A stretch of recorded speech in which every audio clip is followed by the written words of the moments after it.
مومن عورتوں سے کہہ دو کہ وہ بھی اپنی نگاہیں نیچی رکھا کریں اور اپنی شرمگاہوں کی حفاظت کیا کریں، اور اپنی آرائش یعنی زیور کے مقامات کو ظاہر نہ ہونے دیا کریں مگر جو اس میں سے کھلا رہتا ہو،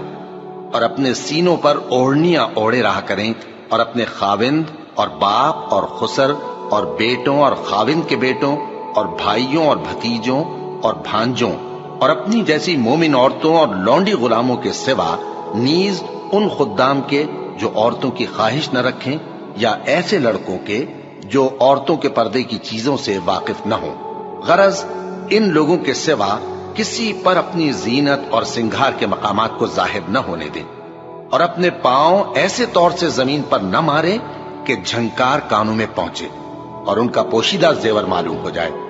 اور مومنوں سب اللہ کے آگے توبہ کرو تاکہ فلاح پاؤ۔